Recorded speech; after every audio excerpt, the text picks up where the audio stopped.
Hey there. Okay, so apologies in advance. I've never done a pedal video before, but I am just doing this to show a quick trick you can do with the Boss RC1 loop station to remove the first track. As you overdub and things, you can undo your loops that you put over the top of the first loop, but you can't clear the first loop and keep the other loops going. But I've worked out a way you can do that. You might already know it, but if you don't, check it out. I just want to talk really quickly about this pedal. I've got the Boss loop station. Because of all the loop pedals around, it's the only one I can find that does an undo and a redo at the press of a button, so you can instantly undo and redo them, which is really great to kind of keep in time, because sometimes, you know, it says, oh, hold it down for 2 seconds and then the loop gets erased. But you know, if you're playing in a certain time, I don't know, sometimes it's just easier if you can just click a button straight away and it comes and goes. Yeah, and I've got these pedals here, Bright Onion pedals, which is basically just a copy of the Boss external foot switches that go with these. They're really great, and they're just they're passive and they're really small. If you've got a loop pedal, a Boss loop pedal, I really recommend these. So check them out. Yeah, so okay, the trick is, or it's not really a trick, but whatever. So to split the signal, I've got another loop pedal here, which is just I just using for drum samples and things like that. So what I'm doing is using the drum samples. That's going into input B. I've got my guitar signal going into input A, and then they come out as two separate signals. So it's sort of like having two channels, basically, just a left and a right. And then I'm bringing them back together here, but on channel B, I've basically got a kill switch. Obviously, it works a lot better if you got one with a button like that.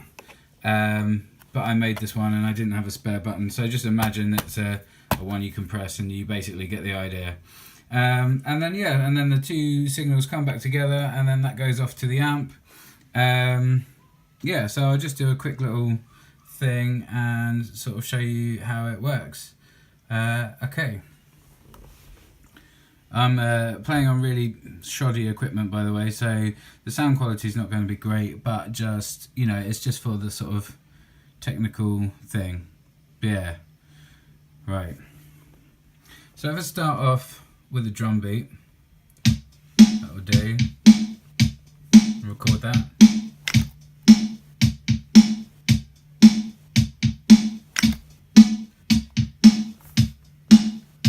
So you got the drum beat. Now I'm going to put a bass line over the top. Hold on while I put the phone somewhere.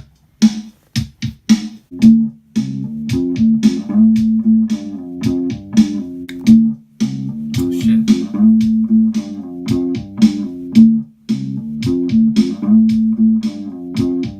Okay, and then I'll stick a guitar part over the top of that.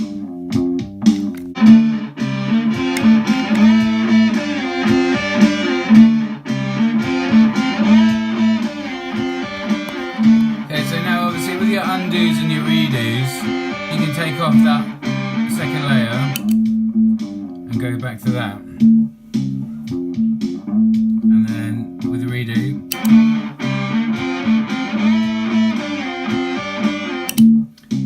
kind of standard. But say you want to take out the drum part, which was the first track we put down. So you hit the kill switch,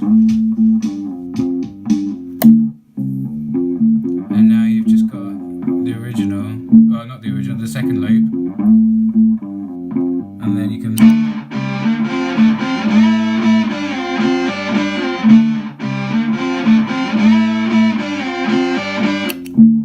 and if you want to bring back the drums,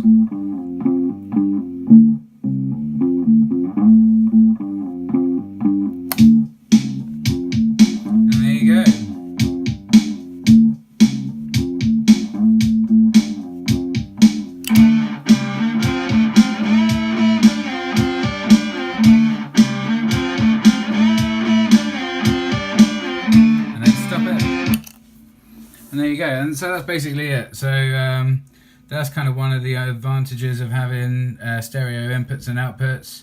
So you can do that. So you can, yeah, basically use the A and B inputs and outputs as sort of two channels effectively, and then you can stop a channel. Yeah, whatever. So sorry, I've really mumbled, and like I say, I've never really done a pedal video before, and I expect I'll get lots of dislikes and stuff. That's fine. I get it. I know I'm not very good at this. I don't even really know why I'm doing it. Don't even think I have a YouTube account at the minute, but